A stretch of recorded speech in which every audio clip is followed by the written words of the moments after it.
स्वरूप गुरुदेव के चरणों में कोटि कोटि नमन। श्री योग विशिष्ट के उपशम प्रकरण में हमारा चल रहा था कि राम जी ने क्वेश्चन किया था कि इस मन से मैं कैसे उपशम होऊं। तो ये वशिष्ठ जी ने सारा ही आंसर दिया था कि ये हमारी सारे वृत्तियों का खेल है। जिसने मन के ऊपर कंट्रोल कर लिया वही अपने स्वरूप को प्राप्त कर सकता है। प्राप्त की प्राप्ति ही होती है, पर ऊपर विषय वासनाओं इच्छाओं के कारण हमारा जो सत्य स्वरूप है वो नीचे दब गया है।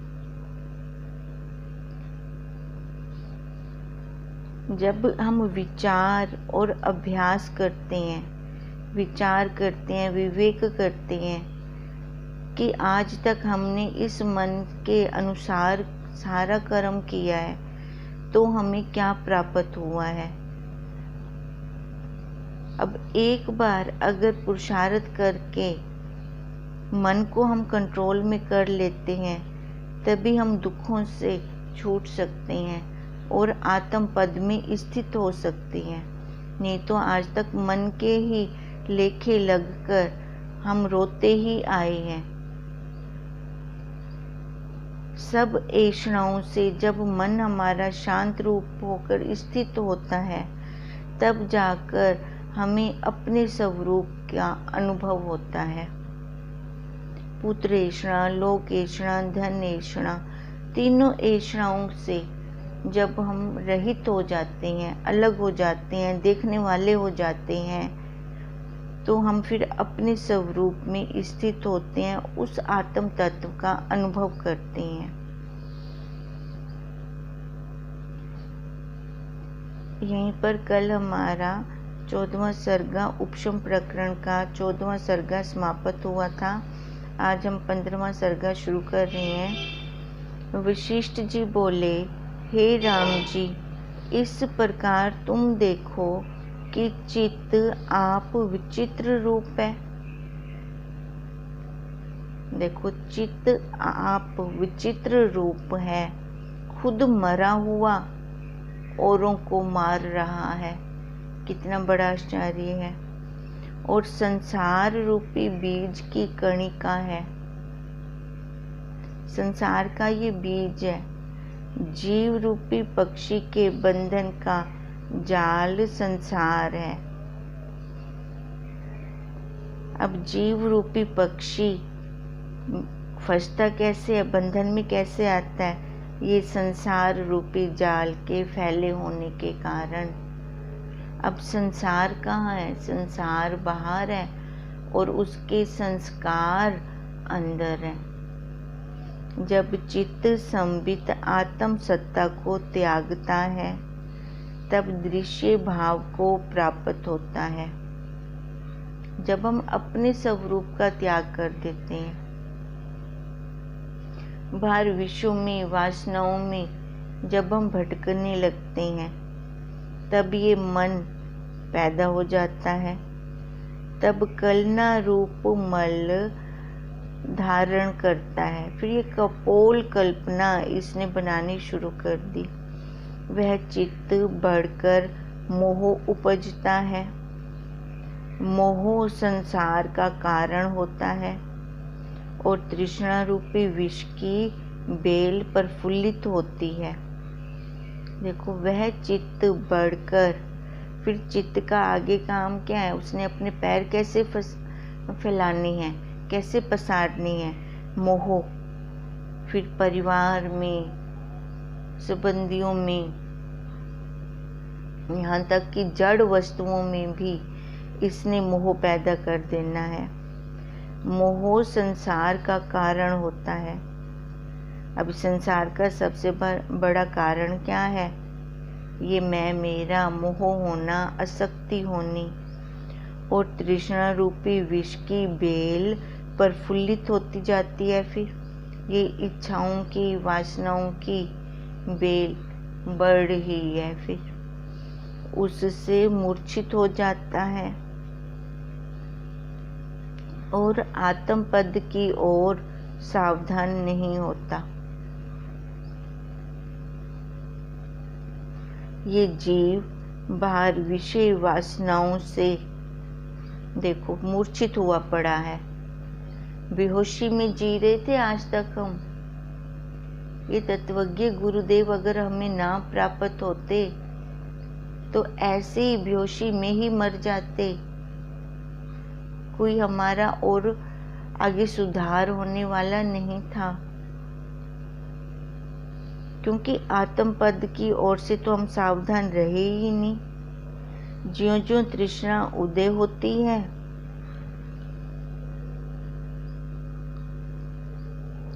त्यों त्यों मोह बढ़ता जाता है। तृष्णा रूपी श्याम रात्रि अनंत अंधकार को देती है, परमार्थ सत्ता को ढांप लेता है और प्रलय काल की अग्निवत जलाती है। अब देखो, तृष्णा रूपी ये श्याम रात्रि है और अंधकार ही अंधकार है इसमें, तृष्णा में। कभी हमें प्रकाश नहीं हुआ, कभी वो शांति, वो तृप्ति प्राप्त नहीं हुई। वो अंधकार, अंधकार ही अंधकार रहा और परमार्थ सत्ता को इसने ढांप लिया।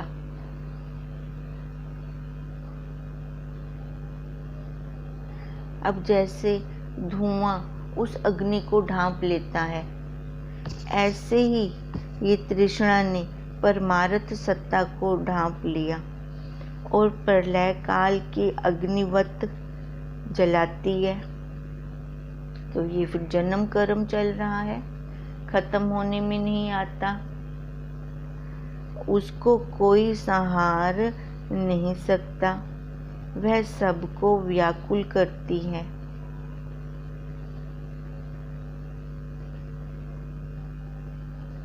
तृष्णा रूपी तीक्ष्ण खग की धारा दृष्टि मात्र कोमल, शीतल और सुंदर है, पर स्पर्श करने से नाश कर डालती है और अनेक संकट देती है। जो बड़े असाध्य दुख हैं व जिनकी प्राप्ति पापों से होती है, वे तृष्णा रूपी फूल का फल है। अब फूल का फल क्या हुआ? तृष्णा रूपी फूल पर फल भी तो लगते हैं, ये असाध्य दुख। अब मानो एक ही उदाहरण लेते हैं, हीरों का सेट चाहिए, हीरों का सेट चाहिए। जब तक नहीं मिला था तब भी दुख था, अब जब प्राप्त हो गया तो वो सुख हमें कितनी देर रहा? 1 या 2 दिन, मानो 1 साल भी रहा, तो उसके बाद फिर उसको सांभने का दुख, वो सामने निकल के फिर से आएगा। ये असाध्य दुख फिर खत्म तो ना होए, कभी चोर चोरी ना कर जाए। कहाँ इसको लॉकर में रखना है तो पहले वहाँ पे एक लॉकर लेना पड़ेगा। देखो कितने दुख इसके निकलते आए। फिर जो बड़े असाध्य दुख हैं वह जिनकी प्राप्ति पापों से होती है। अच्छा, अभी एक तो ये दुख हमें ये वाला मिल गया, और दूसरा दुख हमने जिसकी जान खाई, पति देव की जान खाई कि हमें चाहिए हीरों का सेट चाहिए। अब मानो उनके पास पैसे ना हो इतने, तो फिर वो क्या करेंगे? गलत कर्म करेंगे, गलत कर्म करके पैसा इकट्ठा करेंगे, पैसा इकट्ठा करके फिर हमें वो सेट लेके देंगे। अब जो गलत कर्म किए तो उसके फिर देखो, जो गलत कर्म करके ये पैसे इकट्ठे किए तो उसका फल भी तो भोगना पड़ेगा। अब उसका फल क्या होगा? एक तो पाप लगा, पाप का फल फिर दुख, और वे तृष्णा रूपी फूल का ये फल है। तृष्णा रूपी कुतिया चित्त रूपी ग्रह में सदा रहती है। ये इच्छाएं, वासनाएं हमारे मन में भरी रहती हैं। क्षण में बड़े उल्लास को प्राप्त होती हैं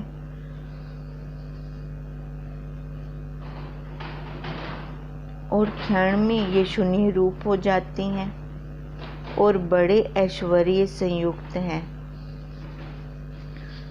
देखो, एक ही क्षण में कितनी बढ़ जाती हैं और एक ही क्षण में ये शून्य रूप हो जाती हैं। ये सारा ऐश्वर्य धन का, कोठी का, पशुधन का, बैंक बैलेंस का, ये सारा ऐश्वर्य मनुष्य को क्षीण कर रहा है, पापों की ओर धकेल रहा है। जब मनुष्य को तृष्णा उपजती है तब वो दीन हो जाता है। जो देखने में निर्धन कृपण भासता है पर हृदय में तृष्णा से रहित है, वह बड़ा ऐश्वर्यवान है। उससे बड़ा धनवान और कोई है ही नहीं। जिसके हृदय छिद्र में तृष्णा रूपी सर्पणी नहीं बैठी, उसके प्राण और शरीर स्थित हैं और उसका हृदय शांत रूप होता है। देखो, जब कोई इच्छा नहीं होती, कोई वासना नहीं होती, कोई फुरना नहीं होता, प्राणों की रिदम हमारे स्लो हो जाती है। अब वहीं से ही वो अपने जैसी प्राणों की रिदम स्लो हुई, उसका मन शांत हुआ, उसका मन बिना फुरनों के हुआ। अब जैसे बिना फुरनों के होता है तो फिर वो अपना साक्षी स्वरूप, अपने उस सत्य का हमें अनुभव होता है जो कि सत्य, चित्त, आनंद रूप है। कितनी शांति आती है, कितनी तृप्ति आती है। निश्चय जानो कि जहाँ तृष्णा रूपी काली रात्रि का अभाव होता है वहाँ पुण्य बढ़ते हैं। ये पक्की बात है, जैसे शुक्ल पक्ष का चंद्रमा बढ़ता है। हे राम जी, जिस मनुष्य रूपी वृक्ष का तृष्णा रूपी घन ने भोजन किया है, उसकी पुण्य रूपी हरियाली फिर नहीं रहती, क्योंकि इच्छाओं वासनाओं की पूर्ति के लिए फिर उसे धन चाहिए और धन उसने गलत कर्म करके कमाना है। अब जो गलत कर्म करेगा तो पाप उसके बढ़ते जाएंगे, तो वहाँ पे फिर पुण्य कैसे होंगे? एक ही चीज हो सकती है, पाप या पुण्य, और वह प्रफुल्लित फिर नहीं होती। तृष्णा रूपी नदी में अनंत कलोल आवर्त उठते हैं। कितनी लहरें आ रही हैं वासनाओं की। आज मेरे को सूट चाहिए, आज मेरे को स्कूटर चाहिए, आज मेरे को सेट चाहिए। देखो, ये आवर्त लहरें कितनी उठ रही हैं और ये इसमें जीव बहता जा रहा है, बहता जा रहा है। जीवन रूपी खेलने की पुतली है और तृष्णा रूपी यंत्री को भरमाती है। अब पुतली क्या है? ये जीवन, ये शरीर जो ये आकार लेके बैठा हुआ है, इसके अंदर वो तृष्णा जो उठ रही है, वो तृष्णा रूप क्या है? ये यंत्र है जो इसको भरमा रहा है। आज तक हम जन्मों जन्मों से भटकते क्यों आ रहे हैं? शरीर खत्म हो गया पर इच्छाएं वासनाएं नहीं खत्म हुई, तो उन इच्छाओं वासनाओं के कारण हमने आगे एक और नया शरीर ले लिया और सब शरीरों के भीतर तृष्णा रूपी धागा बांधा हुआ है। ये जितने भी हम शरीर ले रहे हैं, आकार ले रहे हैं, तो ये किसकी बदौलत ले रही हैं? वो तृष्णा रूपी धागा। एक धागे के अंदर कितने वन की फूल है ना? जब एक फूलों की माला हम बनाते हैं तो कितने वन की फूलों की माला बना रही हैं। अब ऐसे ये तृष्णा रूपी धागा के अंदर ये कितने आकार, अलग अलग आकार हम बना रहे हैं। उससे वे पिरोए हैं, तृष्णा रूपी धागे से पिरो रखे हैं और तृष्णा से मोहित हुए फिर कष्ट पाते हैं। पर समझते फिर भी नहीं, दुख पा रहे हैं समझते फिर भी नहीं है। जैसे हरे तृण से ढपे हुए गड्ढे को देखकर हिरण का बालक चरने जाता है, ऐसी ये विषयों की चमक हमें ललचाती है, अपनी तरफ आकर्षित करती है। पर अब तो समझ आ जानी चाहिए कि यहाँ धोखा है, माया है, मृग तृष्णा का जल है नहीं, वहाँ पे कोई सुख नहीं है, वो खाली एक चमक सी है। और हम फंस जाते हैं, जैसे वो खड्डा हरे तिनके से ढका पड़ा है, पर इच्छा की बालक ने, हिरण के बालक ने उसको खाने की तो उसमें गिर गया। ऐसे ही हम खड्डों में गिरते आ रहे हैं और खड्डे में गिर पड़ते हैं। हे राम जी, ऐसा और कोई मनुष्य के कलेजे को नहीं काट सकता जैसे तृष्णा रूपी डाकनी इसका उत्साह और बल रूपी कलेजा निकाल लेती है। ये तृष्णा क्या है? डाकनी है। यही इसका बल और उत्साह रूपी कलेजा खत्म करती जा रही है और उससे वह फिर दीन हो जाता है। तृष्णा रूपी अमंगल इन जीवों के हृदय में स्थित होकर निष्ठा को प्राप्त करता है। पहले ही अमंगल है। अमंगल किसको कहते हैं? जहाँ पे मंगल ना हो, जिसके हृदय में इच्छाएं हैं, वासनाएं हैं, वहाँ पे तो मंगल हो ही नहीं सकता जीवों का। जहाँ जीवों का मंगल नहीं हो सकता तो उसका वहाँ पतन होगा। अब पतन होगा तो वो नीचे की नीचे नीच कर्मों में प्रवृत्त होगा। तृष्णा करके विष्णु भगवान इंद्र के हेतु से अल्प मूर्ति धार कर बलि के द्वार गए और जैसे सूर्य नीति को धरकर आकाश में भरमता है, सूर्य भी उसी चाल से चल रहा है, रुकता नहीं है। तैसे ही तृष्णा रूपी धागे से जीव बंधे हुए भरम रहे हैं, भरमते हैं, आ रहे हैं, जा रहे हैं इस संसार में अपनी इच्छाओं वासनाओं के कारण। चारों खानियों में से किसी न किसी खाने का आकार लेकर उस सांचे में उपजते हैं। फिर तृष्णा रूपी सर्पणी महाविष से पूर्ण होती है। अब सांप के अंदर विष तो होगा और क्या होगा? ये विषय रूपी विष तो हमें आज तक काटता आया है और सब जीवों को दुखदायक है। इससे इसको दूर से त्याग करो। पवन तृष्णा से चलता है, पर्वत तृष्णा से स्थित है, पृथ्वी तृष्णा से जगत को धरती है और तृष्णा से ही त्रिलोकी वेष्टित है। ये संसार कैसे चल रहा है? तृष्णा के कारण, क्योंकि माया भी तो अपना पूरा बल रखती है। निदान सब लोग तृष्णा से बंधे हुए हैं। रस्सी से बांधा हुआ छूटता है, परंतु तृष्णा से बंधा हुआ नहीं छूटता।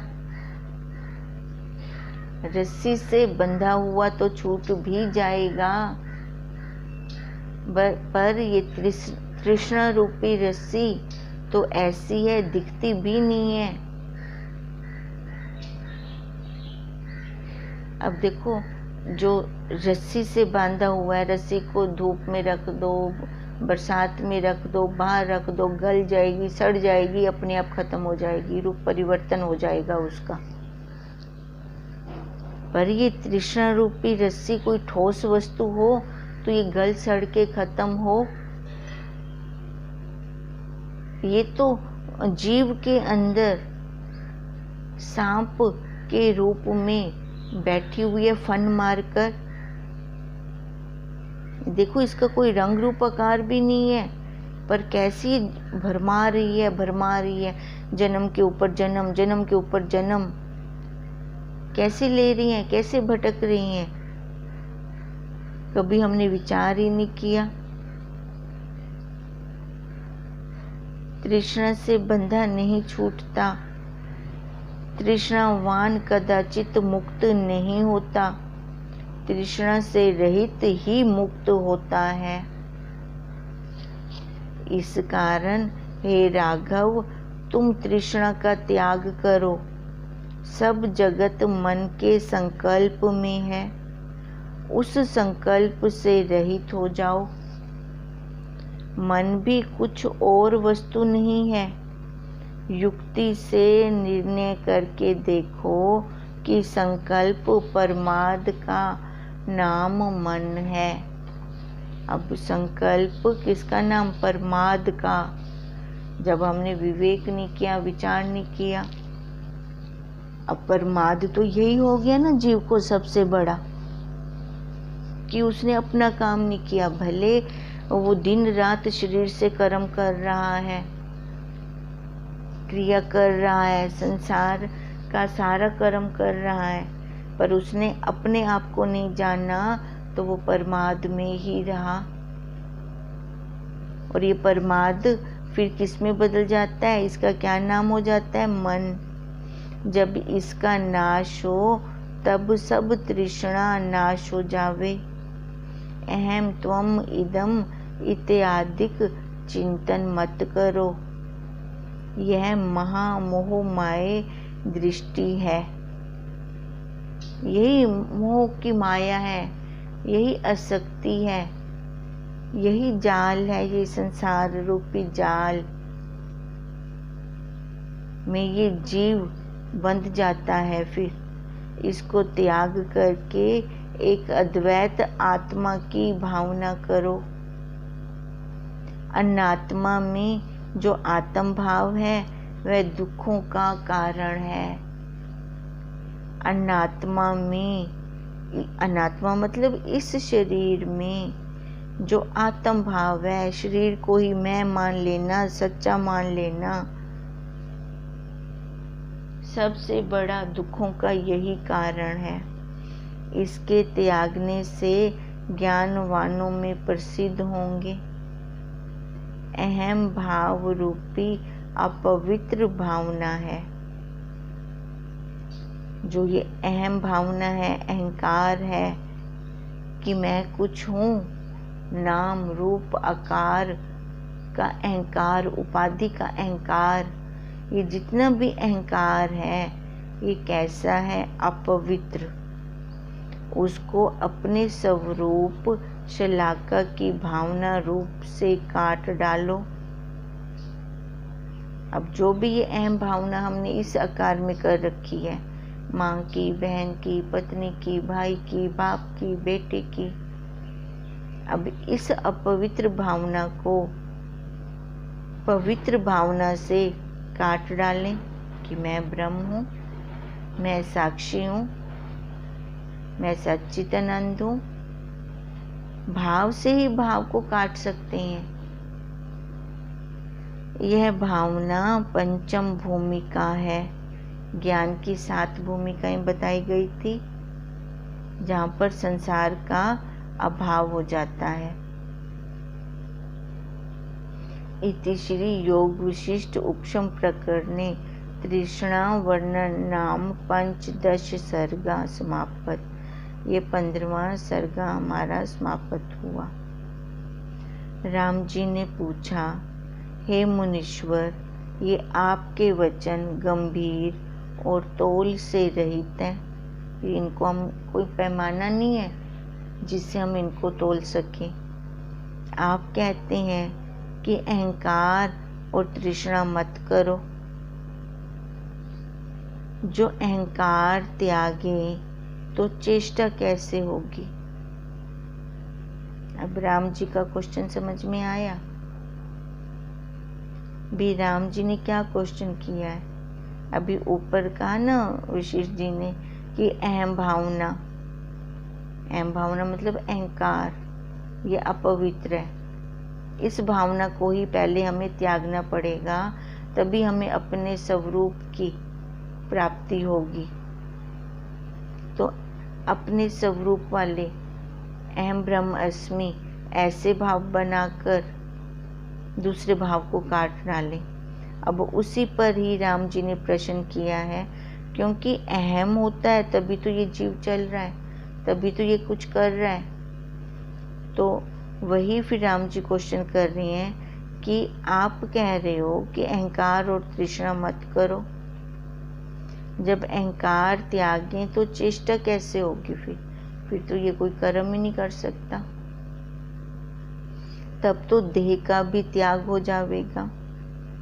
जैसे वृक्ष स्तंभ के आश्रय होते हैं, स्तंभ के नाश हुए वृक्ष फिर नहीं रहते, तैसे ही देह अहंकार धारण कर रहा है। अगर उससे ये रहित देह होगी, अहंकार छोड़ देगी, तो ये देह भी गिर जाएगी। इससे मैं अहंकार को त्याग करके कैसे जीतता रहूँगा? अब ये अहंकार है तो ये वाणी बोल रही है, कानों से सुनना जा रहा है। अभी ये अहंकार के ऊपर राम जी ने क्वेश्चन किया है। अब इसका वशिष्ठ जी आंसर दे रही हैं। देखो, वैसे हम थोड़ा पहले अपनी भाषा में कर लेते हैं। हमारे अंदर दो वृत्ति होती है, एक अहंकार की और एक अहम मतलब अहंकार, एक अहम वृत्ति। वो अहम वृत्ति तो हम सब में होती ही होती है। वो अहंकार भले हो या ना हो। अब वशिष्ठ जी उस अहम वृत्ति को कह रहे हैं, उसको धारण करें, अहंकार को छोड़ दें। देखो, जैसे हमारे बड़े ऋषि हो गए, संत हो गए, उनकी अहम वृत्ति तो थी पर अहंकार नहीं था। अहंकार मतलब ये अपने जीव भाव का, किसी उपाधि का, अगर सुंदर शरीर है तो उस सुंदरता का, वो उनके अंदर वो अहंकार नहीं था। मैं मेरे का, एक तो अपना अहंकार भी हो जाता है, और अगर बच्चे अच्छी पोस्ट पे चले जाते हैं तो देखो उसका भी अहंकार ये जीव लेके बैठ जाता है, और तो जड़ वस्तुओं का भी अहंकार लेके बैठ जाता है।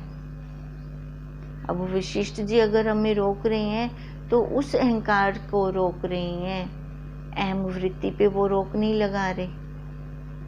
ये हम ध्यान में दें। अहंकार के कारण ही तो ये सारे कर्म होते हैं, नीच कर्म होते हैं, जहाँ से पतन होता है। पर अहम वृत्ति तो उन साधुओं में भी है, संतों में भी है, ऋषियों में भी है। अहम वृत्ति से तो हम चल सकते हैं, बैठ सकते हैं, खा सकते हैं, वो तो क्रिया होगी ही होगी। पर अहंकार, अकार, अहंकार, अकार का अहंकार मत लें। वशिष्ठ जी यहाँ से राम जी को हटा रही हैं, पर राम जी ने अहम वृत्ति को ना समझकर उस अहंकार एक ही ले लिया। भी वो अगर अहंकार ना होगा तो ये कर्म कैसे करेगा? कर्म नहीं करता तो ये इस मनुष्य शरीर का, देखो जब तक मनुष्य शरीर कर्म कर रहा है तब तक वो चल रहा है, तब तक वो जीवित है। जब ये कर्म करना बंद कर देता है तो इसका संस्कार कर देते हैं, अंतकाल कर देते हैं, फिर इसको रखते नहीं। अब यहाँ पर अब देखो वशिष्ठ जी कहते हैं, अब राम जी का क्वेश्चन भी समझ में आ गया, थोड़ा आंसर भी हमने अपनी भाषा में कर लिया। अब वशिष्ठ जी का लेते हैं। अब राम जी क्या कह रहे हैं, अगर मैं ये त्याग दूंगा तो इससे जीतूंगा कैसे? उसके लिए उन्होंने एक उदाहरण भी दे दिया। कि वृक्ष एक स्तंभ के आश्रय खड़ा है, अगर उस स्तंभ का ही नाश हो जाता है तो फिर वो वृक्ष भी गिर जाएगा, उसका भी नाश हो जाएगा। ऐसे ये देह उस अहंकार के सहारे से खड़ी है। अगर वो अहंकार नहीं रहता तो ये देह भी नहीं रहेगी, तो फिर मैं जीता कैसे रहूँगा। ये राम जी का क्वेश्चन था। अभी इसका आंसर अब हम कल करते हैं, समय भी हो गया है। हरि ओम तत्सत, हरि ओम तत्सत, हरि ओम तत्सत।